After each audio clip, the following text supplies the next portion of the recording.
Hello everyone and welcome back to Armored Warfare. And today we're going to take a look at the Centauro 120. It is from the Wolfie dealer, right there, Wolfie dealer. It's a tier 9 tank destroyer. And yeah, so let's quick take a look at the history and then I will show you some crazy gameplay. I chose to show this vehicle first due to its being my tier 9 premium, but more on that in a little bit. Let's first take a look at the history of the vehicle. So, to look at the history, we right click on the vehicle, click on stats, click on info, and there we go. So this vehicle is actually Italian, apparently. I was not expecting that. It was developed by Italy. This tank destroyer serves as a firepower upgrade to the B1 Centauro. The major change implemented for the B1 Centauro 120 is the addition of the 120mm L45 cannon, which is mounted on an improved turret, giving it a tactical edge in combat. Exclusive to the Sultanate of Oman, I know I just butchered that. The vehicle entered service in 2009, so very recent. It is a tank destroyer with high spotting ranges and rate of fire and utilizes high caliber weaponry. So that is true. This vehicle has amazing damage per minute. And yeah, it's Italian. Interesting. But anyway, the one we're going to take a look at today is the B1 Centauro 120 Wolf Edition. So you may be wondering, well, how do you have two Centauro 120s in your garage? And that is actually because this is right here is the non-premium variant of the B1 Centauro. So you can earn this vehicle in game all you want. However, the vehicle I have right here is a premium reskin. So Armored Warfare adopts this policy where they can take any vehicle, whether it be a premium or a non-premium, and reskin it and do it like a group.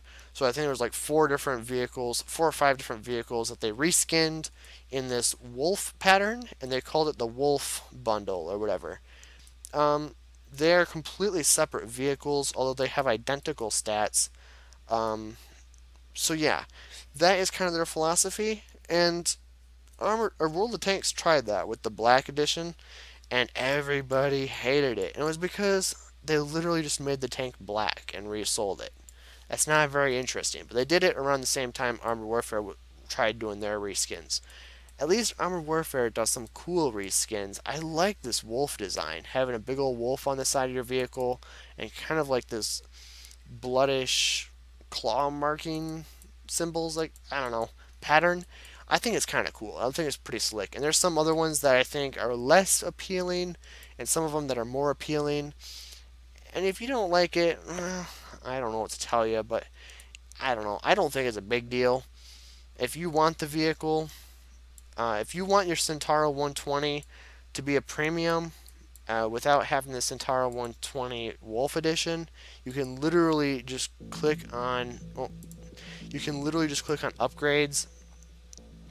Come down here, make it battle hardened, and voila, it is a premium vehicle. Although this gives you a 50% to credits and 25% to experience, this gives you a 25% to credits. So it's not as premium powerful as the Wolf Edition, but you are essentially still a premium vehicle. So I just wanted to point that out. It is not a bad jig at all. I think their philosophy is kind of cool. They come up with some pretty sweet designs, and I'm personally in favor of it. I know it's a long-winded way of saying that I like it, but whatever. So, the B1 Centauro, what's so special about this vehicle? Well, glad you asked. Actually, I want to give the history on how I got this vehicle first. I'm sorry.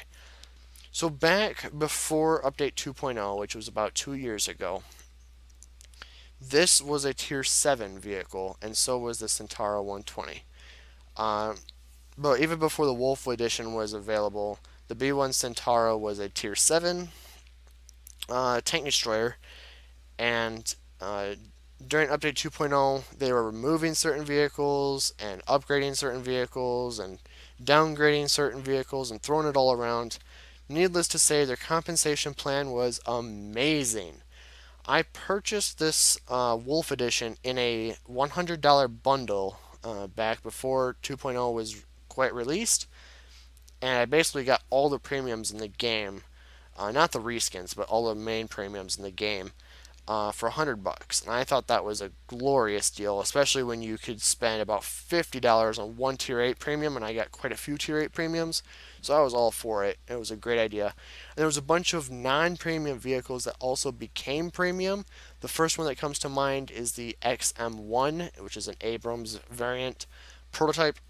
That also became premium. So I was grinding harshly or very vibrantly, or whatever word you want to use, to try to unlock those vehicles that would get converted to premium status before the change was done. Needless to say, I bought this Tier 7 knowing that they were going to upgrade it in the coming patch to Tier 9. And so I was like, I'm effectively buying a $100 bundle with this B1 Centauro Wolf packaged in with it, and it's going to be a Tier 9 premium later. And I have all these other Tier 8 premiums that I get. I get a whole bunch of Tier 2s and 3s and 4s, basically every premium in the game for $100, and a lot of those were going to get up tiered. So I was like, I have to do this $100 bundle. I'm never going to get an opportunity to get it again. So I took it. Needless to say, now I have a Tier 9 premium. They claimed it was going to be the only Tier 9 premium in the game. I don't think that's the case anymore. I don't know what other premiums there are at Tier 9, but I know there is at least one Tier 10 premium now as well. I know some of you guys might be off put by that. I don't entirely agree with it, but at the same time, does it really matter? I don't know. The players that do play this game, I'm sure have a Tier 10 by now anyway, so I don't know. It doesn't really bother me that much, but whatever. So anyway, this Centauro 120, that's how I got the vehicle. That's how it's in my garage. That's the reason why I bought it, because I knew I was, essentially getting a Tier 9 bundled in with that $100 package. It was amazing. It would that package, that opportunity will never come again, I don't think. So I had to seize the moment. So anyway, if we take a look at this, you have 550 damage alpha. I've done higher amounts of damage with my heat rounds against lightly armored vehicles. Heat rounds do get a higher buff to their damage output when they hit light armor. So do keep that in mind when you're using it. Penetration 800 millimeters, that's pretty decent. Sustained damage, well, first let's take a look at, I don't know if it's actually going to tell you. If I mouse over it, will it tell me? No, it will not. Alright, well, that's amazing. Whatever. The main thing to note, this vehicle gets an auto reloader. I think they call it a ready rack in this game. If you guys are familiar with the Italian tanks in World of Tanks that they just released, it's got a very similar mechanic. However, unlike World of Tanks, if you fire off 3 of your 6 shots, you're not going to reload slower per shot that you fire. So it's a consistent 6.07 reload time despite how many shells you have in your ready rack. So I think that's a cool change, but it allows you to output unthinkable amounts of damage in this vehicle. So it is just as powerful at Tier 9 as it was at Tier 7 in my opinion, and it's great. I think it works well. It's got 2,250 hit points. Meh. You don't really have any armor, so don't rely on it. You have amazing speed, so that is good. You don't have a great power to weight ratio, so it does take a little while to get up to speed, but once you are at speed, you're fine. It is a wheeled vehicle, so you have a little bit different mechanics than tracked vehicles. You have fairly decent camouflage in your view range, 465 meters, very good. While stopped, you get even more. I don't know if that's because of my equipment or just a speciality of tank destroyers in general. I'm not entirely sure. Targeting, you get -8 degrees gun depression over both, I suppose. Max elevation or deviation, zero point zero 0.07 degrees. I don't know how that is. Aim time 1.45 seconds, not too shabby, and fairly decent turret traverse. So all in all, it's pretty decent. Equipment modules, because it is my tier 9 premium, I just had to put um, equipment modules on my vehicle. I went with a survivability kit version 2, which gives me a 50% um, protection against ramming and a 50% protection against crew damage. An improved gun breach version 2, which is a 10% reduction in reload speed. Um, improved telescopic lens version 2, which increases my view range while stationary, and augmented optics, which also increases my view range. And I went with that so that way I could spot for myself and stay hidden better and, really output the damage really well. So that's what I went with it. I think it works really well on this vehicle, and I highly suggest putting it on there because it makes it a monster. And with that being said, let's get some gameplay. And unlike World of Warplanes, I can simply just come over to click on History tab and click on Replays. So if we come down here, let's first do the Centauro 120 Wolf review. Let's do that one first, and then we'll do this other one. If you're reading the title right now, you know what's in store for us. But before we get to that, I do want to mention when you're running your premium vehicle, any premium vehicle that you do have, if you get one, I highly suggest do get at least one premium. It just makes grinding credits so much better. And I don't know if they're ever going to sell this one again, but if you are able to get your hands on the Centauro 120 Wolf, highly suggest doing it because that is a great vehicle. But if you wait for them to do an event bonus that gives you increased credits like this, which is actually going on right now, 50% credits, and then you mount your additional boosters. So this is my premium slot. I have a gold armor warfare boost, another 30% credit booster, and a 25% credit booster. Then if you come down here and go to your insignias, and you put platinum insignias, which I had a couple of them, so that's why I used a few of those, and that's what I'm going to be using in the replay. But if you don't, use whatever you have, and you're just when you're stacking all these bonuses together. And then I also have premium account time, which was all free. I haven't spent a dime since 2.0. All this was given to me for free. I didn't buy it before, and you're just making so much credits. It's amazing. It is really amazing. But with that being said, keep that in mind when you see the post battle results. The first one we're gonna do is indeed the Centauro 120 Wolf review. Lights, camera, action. So this is PvE. This is the hardcore mode, also known as the hardest version of PvE. And I am bottom tier against 4 other tier 10 vehicles. A PLO1, which is a light tank, tier 10 light tank. Type 99A2, which is a tier 10 Chinese main battle tank. XM1A3, okay, and a T15 HIFV. Not too bad. It does seem bad, but honestly, it doesn't really matter in this game if you're up tiered because you're just facing bots anyway. And as long as you don't get caught out of position, bots really don't harm you that much. So anyway, I don't know why it still says work in progress, but apparently it is still work in progress. We're just going to speed it up till the battle starts. Then we'll slow it back down. Okay, so the first thing to note is this. Operation Leviathan is quite challenging. If you're looking at the upper right hand corner, we have primary objectives. That is the main thing we need to do. The first primary objective is protect the Aurora. We don't really have to worry about that one until the end of the mission. The main primary we need to do right now is defend the radio tower. And the radio tower is currently being attacked. It's right there on the map, the circle, um, at B5. So we're going to come down here and we're going to start opening fire. I tried firing, didn't really have a shot, so it's not a huge deal.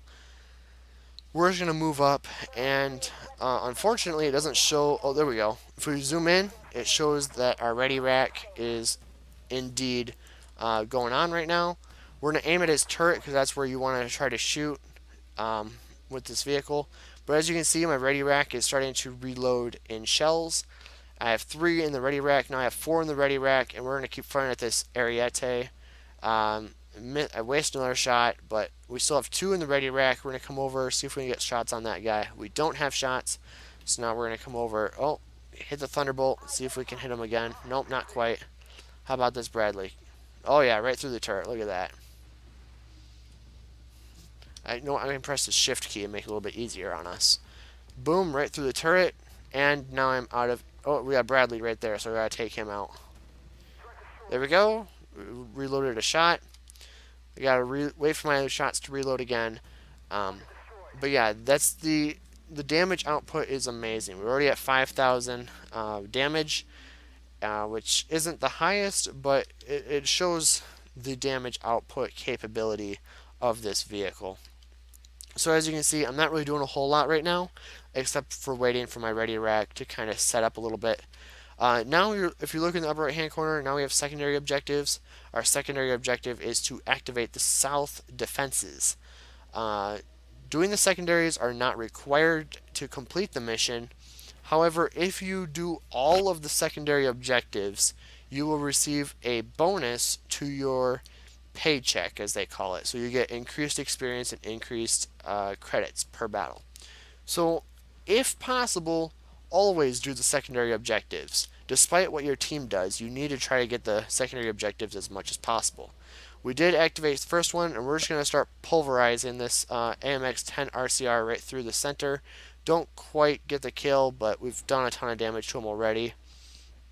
We hit his ERA, so we didn't do a whole lot of damage. And there we go. We just put a big old shot through the T-14 Armada.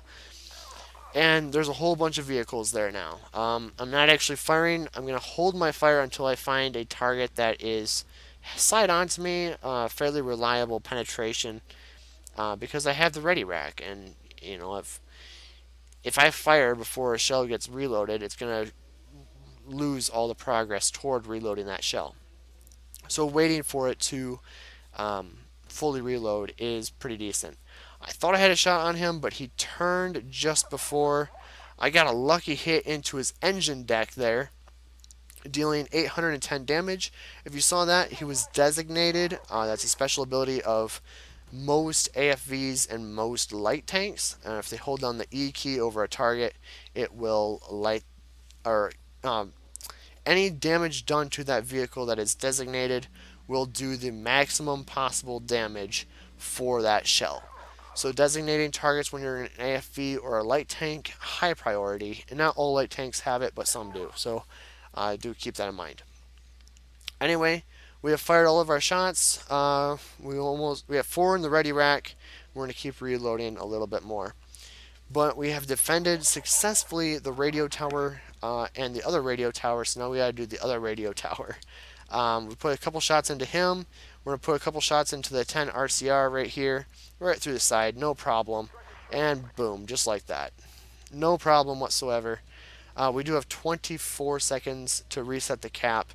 This is the one special case PvE mission where not completing the primary objectives will not fail us the mission. However, if we do not do any of the primary mission or certain primary mission objectives, it will make the rest of the battle incredibly difficult. So, there we go. We failed that primary objective. That will automatically do some damage to the Aurora. I think it was like a rocket that was fired at it. It basically gives us a handicap on this final wave. Because we did not complete that primary objective. I personally think that's a great method to doing these primary objectives where you don't automatically fail the mission if you don't complete them, but you get punished and it becomes much harder the further on you go in the mission without completing the primary objectives. It's kind of cool. But anyway, we did fail it. Now all those vehicles that had spawned there are now attacking the Aurora. As you can see, there's just an absolute crap ton of tanks over there, and we're just gonna try to use our damage output to destroy as many as we can. I'm not firing there because I wanted to let my shell reload in the ready rack. That Bradley just ate that shot for him, so it's kind of frustrating. But it is what it is. Then we're gonna reload. I'm kind of letting a couple shells reload in the ready rack before I open fire. This guy has his rear facing me, so we're going to take him out. And, oh, that was kind of a poor shot. Now, I fired my smoke grenade, so that's another thing you can use in these tanks. Is smoke grenades. If you're getting shot at and you know you're going to be taking a lot of damage, don't take damage. Fire smoke grenades and conceal your position. If you take a look at the player scores, our T15 HIFV is dead, and our Type 99A2 is AFK. And you can tell that a tank is AFK when there's like that little I symbol next to its name. That means that they are AFK. So I don't know if he disconnected or what happened, but he is not in the battle right now, so I can't rely on him. The XM1A3, it looks like he's almost dead, but on the team panel, he's at full health, so I'm not sure which to believe. But essentially, it's just me and the Abrams right now against all these vehicles.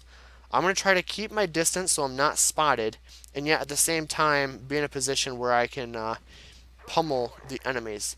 I did a little bit of damage. I'm trying to feather out a couple more shots, but I do not see any more shots.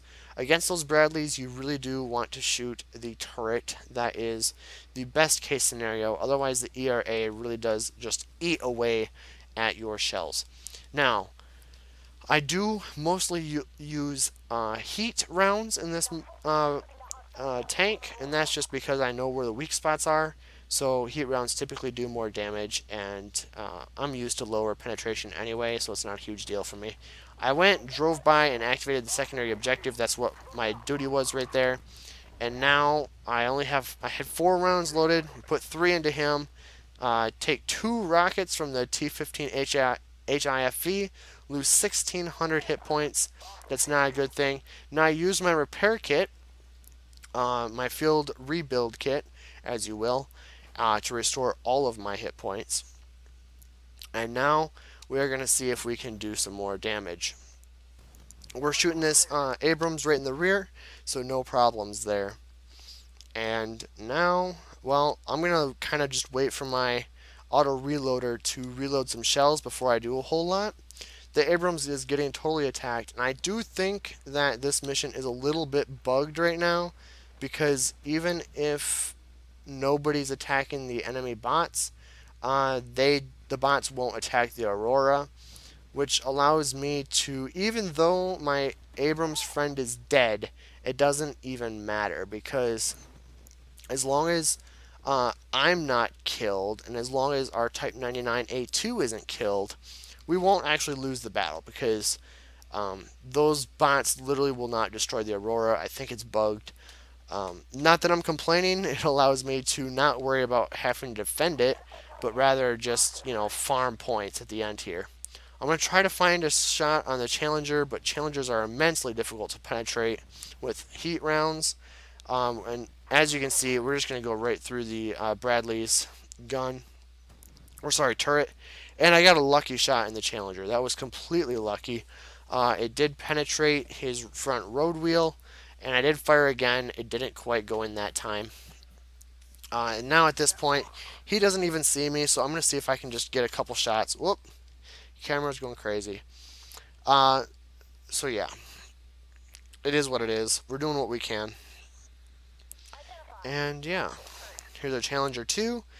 Now I think I got some green, which means I can penetrate. I'm going to wait for another shot to get reloaded, and then we're going to fire one blind. Hopefully it hit.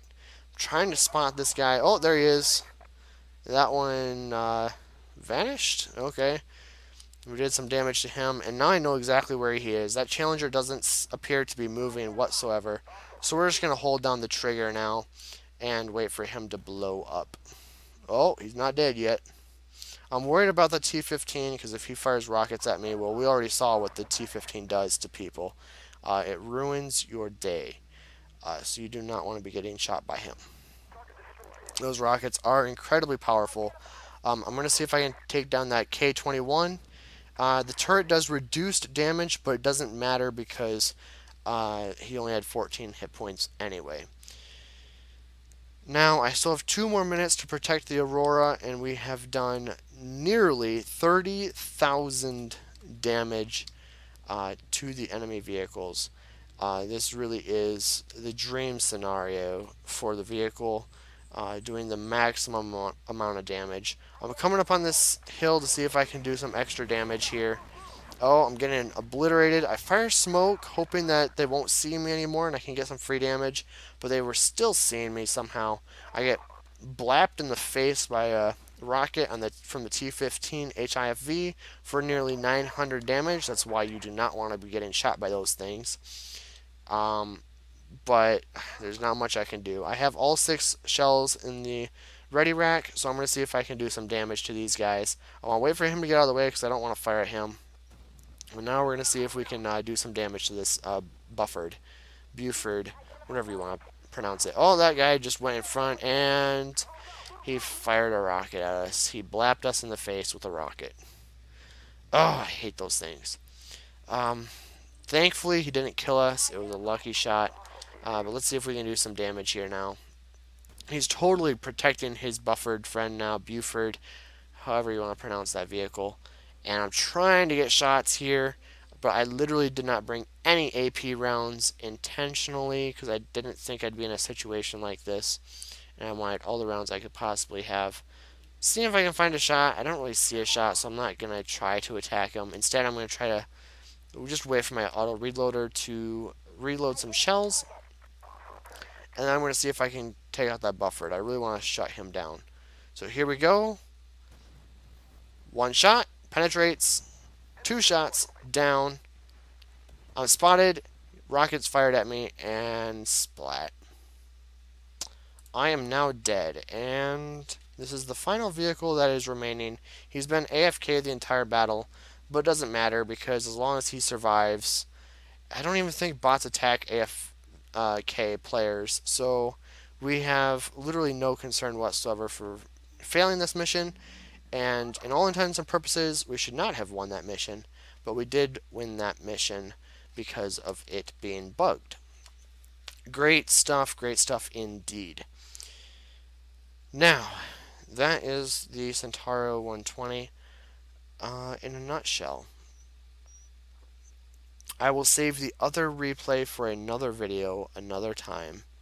But I made 900. Let's see. I want to see if I still have that post-battle results in my feed. I may not. I may. We will see. So if we take a look at this, it looks like it was this mission right here. So here we go. Yes, this is it. We made 963,000 credits on a victory. This was with boosters. I did not use a platinum credit insignia on this battle. Otherwise, it would have broken 1,000,000 credits. So do keep that in mind. We ended up dealing 35,000 damage, and that was mostly because of blind shots. We destroyed 15 enemy vehicles, 8 spotted, a bunch of other stuff. We get the blue star for earning the most experience on the team in a successful battle, destroyer for destroying at least 15 kills, in this case exactly 15, and shooter for hitting at least 80% of our shots, or 20 more shots, with at least doing 2,000 damage potentially. So that is a real cracker, almost 5,200 experience. It really was the pinnacle of what you can do for credit wise, and honestly, even on mediocre games with full boosters and stuff, you're making 850,000 credits per battle. So like I said, credits are not a problem. I do want to outline one thing here, and that is through this 25% or sorry 50% credit boost event going on right now and the works, I have ended up being able to purchase almost all of the vehicles that I had researched except for the tier 10s. We have the Abrams, the Leo, and another Leo that I have not purchased. This one's not researched yet. I'm working on it. And if we come down to the Shishkin line, still working on this pathway a little bit. But I don't have the PLO one. But as you can see, my tech tree is fairly filled out right now. And I don't know, it's fun because when progression isn't a chore, when progression feels uh, easy, when it feels, or not necessarily easy, but just good, it makes you much more inclined to complete the tech tree. And so, um, yeah, I think I'm really enjoying this game right now. The Centauro 120, although I've been forced to play it so much recently because of that event going on, so I can make the most possible experience, or sorry, most possible credits, um, for the tanks that I need. It still feels pretty good. But with that being said, I'd like to thank you guys for watching.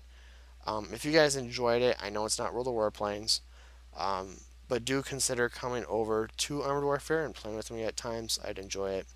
Leave some comments down below.